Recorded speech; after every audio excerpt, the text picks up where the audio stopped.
নাফিয়ার হাতে একটা শৌখিন হাত পাখা, কিছুক্ষণ পরপর সেটাতে নাড়াচাড়া দিয়ে নিজেকে ব্যস্ত রাখছে। এমনিতে বসে আছে চুপচাপ। সানভীর এক মনে ড্রাইভ করছিল। একবার মিররে তাকিয়ে পেছনের সিটে গুমোট হয়ে বসে থাকা সাদামাটা ভদ্রমহিলাকে দেখলো কি মনে করে যেন। হয়তো পুরুষ মানুষ বলে রূপবতী নারীর দিকে অহেতুক তাকানোর প্রবণতা নিয়ে জন্মেছে দু চোখে, তাই দেখলো। সানভীর তালুকদার নিপাট ভদ্রলোক হলেও এ কথা স্বীকার করবে ঘাড় নেড়ে। পেছনের সিটে বসে থাকা ভদ্রমহিলাকে তার ভালো লাগছে। এই ভালো লাগার বিশ্লেষণে আপাতত সে যায়নি। ভালো লাগছে শুধু এটাই। একটা বয়সের পরে পুরুষদের কাউকে ভালো লাগতেও ঠিক অতিরঞ্জিত কোনো কারণে দরকার পড়ে না। দরকার পড়ে না একজন নারীর ডাগর ডাগর চোখ অথবা লম্বা চুল। দরকার পড়ে না রিনরিনে হাসি অথবা গায়ের সুগন্ধি। কোনো নারীর ব্যক্তিত্ব আপনা আপনি রজনীগন্ধার মতোই সুবাসিত করতে থাকে আশেপাশ। ভদ্রমহিলা সম্ভবত ঠিক তেমন সরল এবং পূর্ণ ব্যক্তিত্বময়ী। গুটিয়ে থাকলেও এর নীরবতা জানান দিচ্ছে তা। সে সানভীরকে না বলতে পারেনি খুব জোরালোভাবে, স্যার বিধায়, নয়তো তার খুব কষ্ট হয়ে যাচ্ছে একা পুরুষ মানুষের গাড়িতে চাপতে। সানভীর নত করে রাখা হলুদ ফর্সা মুখটা চশমার নিচের ইগল চোখ দিয়ে আরও কিছুক্ষণ দেখে ঠোঁট বাঁকিয়ে অস্পষ্ট হাসলো। পরিস্থিতি সহজ করা দরকার, তাই বলল, এসির পাওয়ার বাড়িয়ে দিব? নাবোধক মাথা নাড়ায় নাফিয়া। চাচার চাচি আম্মার সাথেই থাকেন? নাফিয়া এবারও মাথা নেড়ে বলে, না, আমি আলাদা বাসায় উঠব। আপনার পরিবারে তো কেউ নেই।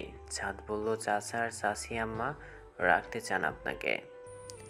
আব্বা আমাকে বুঝিয়ে বলেছি, আমি আলাদা হবই। আব্বা আম্মা? ভীষণ অবাক সানভীর। নাফিয়া ফিরতি প্রশ্ন শুনে হকচকায়। আরো গুটিয়ে গিয়ে অস্ফুটে বলে, আব্বা আম্মাই ডাকি ওনাদের। এই মিথ্যাটা নাফিয়ার অসহ্য লাগে। সাদের পাল্লায় পড়ে আর কত মিথ্যে বলতে হবে কে জানে। তবে একদিক থেকে ভালোই, শাহেদের কোনো আত্মীয়ের বেহুদা খোঁচাখুচির তোপে আর পড়তে হবে না ছদ্মবেশে। ও আচ্ছা, আপনার গন্তব্যে এসে গিয়েছি, নামুন। তালুকদার ম্যানশনের সামনে দাঁড়ালো বিলাসবহুল চার চাকা। নাফিয়া নেমে ভদ্রমতন বলল, ভেতরে আসবেন স্যার, যদিও এটা আমার বাড়ি নয়। সানভীর অমায়িক হেসে মাথা দুলায়। না ধন্যবাদ। আর চাচাকে বলবেন না আমি গেটের সামনে এসেছিলাম। শুনলে রেগে যাবে, বাড়ির ভিতরে কেন ঢুকিনি। তাই আসলে জমি জমার ঝামেলা পড়েছে, গ্রামের দিকে যাচ্ছি, কাল আসবো। নাফিয়া ঘাড় নেড়ে ঘুরল। কয়েক কদম হেঁটে কিছুটা দূরে চলে গিয়ে আবারও ঘুরল। সানভীর বসে বসে তাকিয়েছিল অযথা।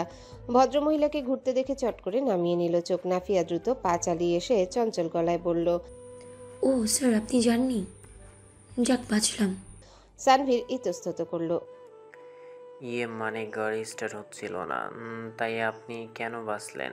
নাফিয়া ধপ করে গাড়ির পেছনের সিটের দরজা খুলে ঝুঁকে সিটের নিচ থেকে তার শৌখিন হাত পাখা হাতে তুলে কিশোরী সুলভ গলায় বলল, এটা ফেলে যাচ্ছিলাম স্যার। বলেন তো কেমনটা লাগে? সেদিন 275 টাকা দিয়ে বৈশাখী মেলা থেকে কিনলাম। একদিনও ব্যবহার না করা দামি জিনিসপত্র হারিয়ে গেলে আমার এত খারাপ লাগে। নাফিয়া মুখে সত্যি সত্যি মন খারাপ আনলো।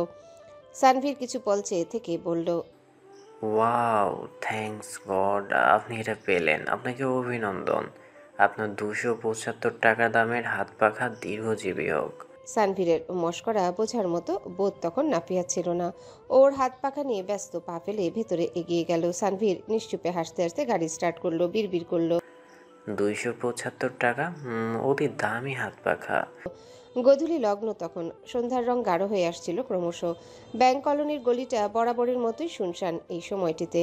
গলির রাস্তায় কয়েকটা কুকুর ঘুরছিল শুধু। ঠিক তখনই সাউকির সঙ্গে মূর্ছনার মুখোমুখি দেখা আবার। তবে এবারের মূর্ছনার অপ্রত্যাশিত নয়। মূর্ছনা জানতো এমনটা হবে। হসপিটাল থেকে বেরিয়ে বাজারে বয়াম কিনতে যাবার পথে সাউকির চেলাদের সঙ্গে দেখা হয়েছিল ওর। তখনই আন্দাজ করেছিল গন্ধ শুকে শুকে এখানে ঠিক চলে আসবে ঈশ্বরচন্দ্রের আদর্শায়িত অসহায় বদনামী মেয়েদের ত্রাণকর্তা দ্য গ্রেট সাউকি তালুকদার। আবার এসে ভেজর ভেজর শুরু করে দিবে। বিয়ে করুন, আমাকে বিয়ে করুন, আমাকে বিয়ে করে নিজেকে উদ্ধার করুন। মূর্ছনা অদূরেই থেমে দাঁড়িয়ে যায় মূর্ছনা। চোখে মুখে একরাশ অস্বস্তি। সামনে আর পা চলে না। সাউকির দলটা আজ বড়। রূপমের পাশে গম্ভীর হয়ে বসে আছে ওদেরই আরেক বন্ধু আর্য। মোটাসোটা দেখতে শরীরটা নাড়িয়ে চাড়িয়ে দূর থেকে মূর্ছনাকে পরখ করে সাউকিকে বলল, খারাপ না, শুধু রংটা চাপা। তোর বাচ্চা কাচ্চা এই রঙের হলেও হতে পারে, ব্যতীত আমি কোনো প্রবলেম দেখছি না। তবে এই মেয়ের এত ইগো, এটা আমার হজম হয় না। তুই যদি সিদ্ধান্ত নিয়েই ফেলিস এই মেয়েকে বউ করবিই করবি।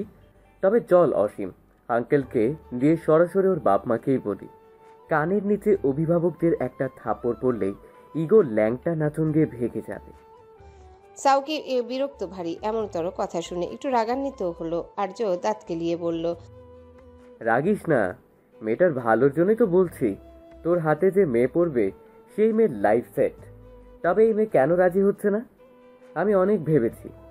তোর চেহারায় কিন্তু একটা ইয়াবাখোর ব্যাপার আছে। ভয়ের চোটে হলেও তো এই মেয়ের রাজি হয়ে যাওয়ার কথা, যেহেতু তুই 7 তালুকদারের ভাই। পাশ থেকে রূপম বিরক্ত গলায় বলে, আরে ভয় পাবে কি করে? শাউকি তো মুরসানার সাথে এমনভাবে কথা বলে যেন মহারানী ক্লিওপেট্রা। বাধারা হে বলে, আজ্ঞা রানী কৃপা করে আমাকে বিয়ে করুন। আজ্ঞা রানী, আহো রানী, আহা রানী। সাউকি বাদে বাকিরা হাসলো রূপমের কথাতে। সাউকি চেয়ে আছে মূর্ছনার চোখে। মেয়েটা দাঁড়িয়ে আছে, না সামনে এগোচ্ছে না পিছনে পিছাচ্ছে। আর্য রূপমের কথার জবাবে বলে, এটার একটা রিজন আছে। আশপাশের আবহ ভয়ের নয়। মেয়েটা শৌকিকে আগডুম বাগডুম ছেলে ভেবে বসে আছে। এর মনে ভয় ঢোকাতে হবে। সাউকি এই পর্যায়ে ছ্যাদ করে জ্বলে উঠল। কি শুরু করলি? ওকে ভয় পাওয়ানোর প্রয়োজন কি আমার? ভয় পেলে মেয়েরা বিয়ে করে? ফাউল বকিস না তো, মেজাজটা কিন্তু খিচে আছে আমার। আর্য দাঁত কপাটি বের করলো আবার। মাইয়া মাইন্ডসের এই সাইকোলজি তুমি বুঝবা না ব্রাদার। এদের কাছে হাবলু হয়ে ধরা দিতে গেলে এরা পুছে কম। একটু দাবড়ানি দিতে দিতে যাইবা, তাহলেই বুক ঢিপ ঢিপ করবো এদের। ওই যে কি বলে, শিগমা শিগমা ছাড়া ভদ্র ছেলেতে এদের আসলেই অরুচি। তুই যদি বিয়ে করে এই মেয়ের ভালো করতে চাস, তবে আজ একটু দাবড়ানি দিস। একদম ধমকে ধমকে বলবি। দেখবি সারা রাত এই মেয়ে ঘুমোতে পারবে না ধমকের উত্তেজনায়। কালি এসে বলবে, কাজী ডাকেন। মূর্ছনা এগুলো শেষমেশ। সাউকির নীরবে সামনে এসে পথ আটকে দাঁড়ায় ওর। দুজনার চোখে দুজনার দৃষ্টি। মূর্ছনায় বলল উষ্ণ শ্বাস ফেলে, আবার বিয়ের প্রস্তাব নিয়ে এলেন? সাউকির গলা বেশ গম্ভীর, বোঝাতে চাইছে সে ফাজলামির মুটে নেই। বদনাম দূর করতে চান আমার? সাউকি এই গলাটা ঝেড়ে নিল। কাল রাতে কাঁদছিলেন কেন আবার? ও মা, এখন কাঁদতেও পারবো না স্বাধীনভাবে? আপনি শুরু করেছেনটা কি? এভাবে আমার ব্যাপারে এত খোঁজ নেন কেন? আমার দুঃখ, আমার চোখ, আমি কাঁদবো, আপনার কি? এসব আপনার বাড়ির লোকের কাছে বলবো নাকি? সাউকি চুপ করে আছে। মূর্ছনা লাল চোখ দুটো ওই চোখ থেকে সরায় না। মূর্ছনার গলার তেজ দেখে ওর বন্ধুরা আরও এক দফা বিস্মিত। ফুলঝুরির মতো ফুটছে মেয়েটা। আর্য হুট করে ফোনটা হাতে তুলে ছেড়ে দিল একটা গান। গান শুনে চমকায় দুজনাই। মূর্ছনা হা হয়ে কিছুক্ষণ তাকিয়ে থাকে সাউকির বন্ধুদের দিকে। সাউকি সবকটাকে চোখ দিয়ে গুলি ছুটতেই বন্ধ হলো গান। মূর্ছনা মৃদু শ্বাস ফেলে বলল, যদি ওরা আপনার বন্ধু না হতো না, তবে আমি ওদের পিটাতাম আজ। আমিও পিটাতাম। বিড়বিড় করলো সাউকি। মূর্ছনা আরেকটু বড় করে শ্বাস নিল। এবার বলল, তো শুনুন, স্পষ্ট করে বলি, আমি বিয়ে করব না আপনাকে। এইসব টুকটাক বদনামের কারণে কাউকে বিয়ে করা, এর মতো হাস্যকর বিয়ে অন্তত আমার না হোক। সে আমি আজীবন কুমারেই থেকে যাব না হয়। আপনার উদ্ধার করতে হবে না আমাকে। আসছি, আপনিও যান। বিয়ে করার ইচ্ছে হলে বাবা মাকে গিয়ে বলেন, আমাকে জ্বালিয়েন না। সাউকি মুখটা শক্ত করে নিল। মূর্ছনা সামনে পা বাড়িয়ে আবারও ঘাড় ফেরালো। বলল, বিয়ের মানে কি আসলেই বোঝেন? কবুল, সংসার, বাচ্চা, মৃত্যু, এই 4টে ধাপের মধ্যবর্তী সময়টা বিশ্লেষণ করতে পারবেন? সাউকি নিরুত্তর। ধীর ছিল মূর্ছনার কণ্ঠ, কিন্তু ক্ষিপ্র ছিল গতি। প্রশ্নটা করে চোখের আড়াল হতে সাউকি ঘুরে আর্যর দিকে তাকিয়ে রেগে বলল। গানটা ছাড়লি কেন তখন? আর্য কাঁধ ঝাঁকিয়ে বলল, ভয়ের আবহ তৈরি করতে চেয়েছিলাম একটা। মেয়ে তো সেই লেভেলের সাহসী। তুই এর বাড়িতে গিয়ে বিয়ের প্রস্তাব দে, আর নয়তো বাদ দে। ও চায় মাথায় বদনাম নিয়ে ঘুরতে। তোর কিসের ঠেকা? ন্যাকামি বাদ দে। টিপে টিপে পা ফেলছে সিমিন। সন্ধ্যার আকাশটা থমথমে ভারী। ঝাঁপিয়ে বৃষ্টি নামবে বোধহয়। বটতলা মোড়ের পর থেকে শুনশান গলির ভেতরে প্রবেশের সাথে সাথে হাতের ছাতাটা মেলে মাথায় ধরে কাশি দিয়ে সামনের ব্যক্তিটির দৃষ্টি আকর্ষণ করতে চাইল। আরহান পা থামিয়ে ঘুরল। খুব সহজ চোখে এক পলক সিমিনের থমথমে মুখটা দেখে খুব সহজ গলাতেই বলল, ও সিমিন, কখন এলে? তুমি বাড়িতে যাও এই রাস্তা দিয়ে? সিমিনের রাগ উঠল এবার। এই নিরালায় এত ঢঙর ভালো লাগছে না। থপথপ শব্দ তুলে পা ফেলে এসে আরহানের সম্মুখে দাঁড়িয়ে বলল, স্যার আগে বলুন আপনি এই রাস্তা দিয়ে কোথায় যাচ্ছেন? বিনিতাকে পড়াতে। বিনিতার নামটা শুনে দ্বিগুণ হলো সিমিনের মুখের কালচে ভাব। বিনিতা একটা ফালতু মেয়ে। বিনিতা আজ স্যারের সামনে ঠোঁটে লিপস্টিক মেখে পড়তে এলে যেন বিনিতার পেট খারাপ হয়। বিনিতা যদি আমার স্যারের দৃষ্টি আকর্ষণের ন্যূনতম চেষ্টা করে তবে যেন ওর কঠিন কোনো অসুখ হয়। ও যেন ঘন ঘন পাত দেওয়ার অসুখ হয়। স্যারের সামনেই যেন একটা পাত দিয়ে দেয়। স্যার যেন কখনো ওর প্রতি মুগ্ধ না হয়। অভিশাপের ফুলঝুরি ছোটাচ্ছে বিড়বিড়িয়ে সিমিন। আরহানের দৃষ্টি প্রশ্নবোধক। কিছু বললে? কালো মুখটা ঝাঁকায় সিমিন। আশেপাশে একবার চোখ বুলিয়ে বলে, আজকের ওই অঙ্কটা 3x+1/। কাজের কথা বলো। দৃঢ় আরহানের আদেশ। সে দৃঢ়তা টুপ করে ঢুকে পড়েছে সিমিনের ভেতরেও। ও চোখ মুখ শক্ত করে আরহানের খুব নিকটে দাঁড়িয়ে শক্ত গলায় বলল, তখন কোচিংয়ে মৌলির সাথে ওভাবে হাসছিলেন কেন? কারণ ও টেস্টে ফার্স্ট হয়েছে। তুমি ফার্স্ট হলে তোমার সাথেও হাসতাম সিমিন। সহজ ও সোজা উত্তর। সিমিন দমল না। এতক্ষণে চোখ দুটো ভরে আসছে ওর রাগ আর অভিমানের জলে। জীবনেই প্রথম এত অসহ্য লাগছে ওর। বুঝদার মেয়ে হয়েও বাচ্চামি করতে মন চাইছে। ইচ্ছে করছে সামনে দাঁড়ানো ঠান্ডা স্বভাবের মানুষটাকে কিলিয়ে কিলিয়ে শেষ করতে। কারণ সে সিমিন ব্যতীত অন্য মেয়ের সাথে হেসেছে নির্লজ্জের মতো। আরহান হতভম্ব হলো সুন্দর দুটি চোখে জল চিকচিক করতে দেখে। হতবুদ্ধি হয়ে হঠাৎ সিমিনের হাতের কবজি চেপে ধরল। ঝুঁকলো কিছুটা। ভেজা চোখের পাতায় তাকিয়ে থেকে নরম গলায় বলল, কি হয়েছেটা কি? সিমিন জবাব দেয় না। ছোট ছোট শ্বাস ফেলে নীরবে চোখ তোলে না। আরহান অস্থির গলায় বলে, আমি শিক্ষক সিমিন, তোমাকে বুঝতেই হবে। সিমিন এবার মুখটাই ফিরিয়ে নিল। ওর কথা বলতে মন চাচ্ছে না। আরহান হঠাৎ খুব সংকোচে মেয়েটার মাথায় হাত বুলিয়ে শ্বাস ফেলল। সতর্ক দৃষ্টিতে আশেপাশেও এক ঝলক তাকে আবারও ঝুঁকে বলল, আজ বিনিতাকে 1 ঘন্টা পড়াবো, তারপর তোমাকে কল করছি। ফোনের কাছেই থেকো, কেমন? এবং আলোচনাটা মোটেও ম্যাথ নিয়ে হবে না। বলেই আরহান ঘুরে হাঁটা ধরল। তড়িৎ খেলো হাতে টান। আরহান ঘুরতেই দেখলো সিমিন তাকে পেছন থেকে শার্ট খামচে ধরে রেখেছে। দুজনের ঘনিষ্ঠতা চূড়ান্ত। দম বন্ধ হয়ে এলো। আরহানের চাপা আওয়াজে ডাকলো, সিমিন। সিমিন ছাড়ছে না। ওভাবেই চুপ করে দাঁড়িয়ে রয়, লোকটার পিঠে গাল চেপে। আরহান হালকা হেসে বলে, অতিরিক্ত সাহস তোমার। বাড়িতে যাও। ছি মার্কা কাজে সব। আমি তোমার টিচার, এটা পাবলিক প্লেস। আমি বকবো এবার। সিমিন পণ করেছে কথা ও বলবেই না। ও বকাবকির ধারও ধারল না। মামা মামি আর 3 ভাইয়ের আদরে আহ্লাদে বিলাসিতায় বড় হওয়া সিমিন আবার একটু জেদি।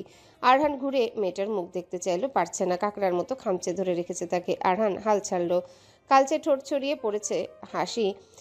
ধীর গলায় জেদি মেয়েটাকে উদ্দেশ্য করে বলল, জীবন থেকে মেয়ে স্টুডেন্ট সব তাড়িয়ে দেব। সিমিন এতক্ষণে চোখের পানি মুছে নেয়। আরহান আবার বলে, বয়েজ কলেজে ট্রান্সফার নিয়ে চলে যাব। সিমিন এবারও নিরুত্তর। পেছনে হাত নিয়ে জেদি মেয়েটার পেলো ভাতটা ধরে ফেলল আরহান। গাল ভরে হেসে আবারও ছুড়ে দিল প্রশ্ন, বিয়ের প্রস্তাব তোমার এক্সামের আগেই পাঠাবো, পারবে সংসার করতে? আমি আবার বিয়ে করে বউ বর হবার আগ পর্যন্ত তাকে বাপের বাড়ি ফেলে রাখার লোক নই। বিয়ে বসলে আমার ঘরে এসে থাকতে হবে, পারবে? আজকের দিনটি সম্ভবত সাদের কর্মজীবনের সবচেয়ে ব্যস্ত দিন। কনফেকশনারির ক্যাশ থেকে উঠে মিলের তদারকি, সেখান থেকে ছুটে গিয়ে 2 দফায় বাজারে ঢুকতে হয়েছে। প্রথম রোজায় বাড়িতে বড় করে ইফতার পার্টি হয়। বাজারের ভার সাদের কাঁধে। ও আসলে খুবই দায়িত্বের সাথে গরু মাছ থেকে শুরু করে মশলা সবজি সব কিনলো। কিন্তু বরাবরের মতো বিপত্তি বাঁধলো মুরগি বাজারে ঢুকে। সাদের আগেও এখানে বাজার করতে এসে মেজাজ হারিয়েছে। আজ যেন একটু বেশি চটেছে মেজাজটা। 3 দোকান ঘুরেও মুরগি মেলাতে পারলো না মন মতো। হাতেও সময় নেই। দোকানিরা ব্যস্ত। আজ কারো দিকে কারো একটু কম বেশি খেয়াল দেবার সুযোগ নেই। এর ফাঁকে হঠাৎ একজন একটু তাচ্ছিল্য করে বলে উঠল, আরে ভাই, সবাই তো কাস্টমার আমার। এই ব্যবসা নেতা খাতা তেলানোর টাইম নাই, সবাইকে লাইন ধরে দাঁড়াইতেই হবে। সাদ আগের সাদ হলে দোকানির দারুণ একটা চটকনা খেত অহেতুক রোয়াব দেখানোর কারণে। কিন্তু এবারে সাদ চোখ নামিয়ে নিজের সিরিয়ালের জন্য দাঁড়িয়ে থাকে। সিরিয়াল এলে মুরগি কিনে ড্রেসিং করিয়ে বেরিয়েও আসে। এসে কল করে বাবাকে। অসীম ফোনটা ধরতেই ঠান্ডা গলায় বলে, আব্বু, আপনার মনে হয় না আমাদের মুরগি বাজারেও একটা দোকান নেওয়া উচিত? নিজেদের ব্যক্তিগত একটা দোকান। অসীম পুত্রের থমথমে কণ্ঠ শুনে তাকে আগাগোড়া পড়ে ফেলে হাসলেন কিছুক্ষণ। বললেন, বেশি অপেক্ষা করিয়েছে নাকি তোমাকে? আব্বু, কথা শুনে সবাই দেখছি। আমি ভালো হবার সুযোগ নিয়ে কথা শোনায়। ঘষি মারতে গিয়েও মারলাম না, ফাজিল কোথাকার। সাদ কেমন বাচ্চাদের মতো নালিশ করছে। অসীম নিশ্চুপ। আরো কিছুক্ষণ হেসে বলে, এটা অনুচিত করেছে। তুমি জবাব দিয়ে এসো ভদ্র মতন। আর মুরগির বাজারে দোকান নিলে তোমাকে এই ঝামেলা পোহাতে হবে। ওই দুঃসাহস দেখিও না। এখন থেকেই বাজার সদাই আমি করব। তুমি অফিস সামলিও। এসো এখন। ওহ, আসার সময় লোকটাকে জবাব দিয়ে এসো। মুডে নেই আব্বু। আচ্ছা, জবাব দিতে হবে না, এসো। বাড়ি ফাঁকা, কাজের মেয়েরাও বিদায় নিয়েছে। তখন শাহানাজ নেই, সিমিন ফেরেনি। নাফিয়া অফিস থেকে ফিরে আবার আমতলা পাড়ের বাসাতে গিয়েছে। অসীম দরজা খুলতেই সাত ঘরে ঢুকে প্রথমে নিসাকে ডাকলো। নিশামণি একটু কিচেনের আলোটা জ্বেলে দাও তো, আমি বাজার রাখবো। নিসা এলো না। অসীম বললেন, বৌমা বাড়িতে নেই। বাড়িতে নেই মানে? চোখ কপালে উঠল সাদের। এক বান্ধবীর জন্মদিনের পার্টি পড়েছে হঠাৎ। সে নাকি আগে জানতো না, বিকেলে কল আসায় হঠাৎ জানতে পারলো। তোমার কাছ থেকে অনুমতি চাইবে, তোমাকে তখন ফোনে পেল না। আমাকে বলে গেল, আমি গিফট কিনতে 1000 টাকা দিলাম। আচ্ছা শোনো, ইদানিং ডাকাতের উপদ্রব খুব বেড়েছে।